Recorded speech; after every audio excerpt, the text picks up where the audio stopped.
Pertempuran Rusia-Ukraina terus berlanjut. Terbaru di wilayah Kurakovo, pasukan Rusia menerobos pertahanan militer Ukraina.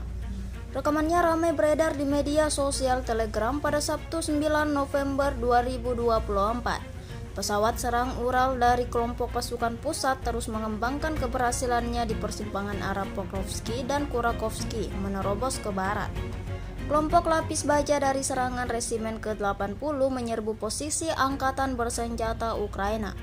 Kemajuan penuh percaya diri angkatan bersenjata Rusia menuju Pokrovsk dan Kurakovo terus berlanjut, hingga membuat pasukan Ukraina kewalahan dan tak mampu respon serangan Rusia.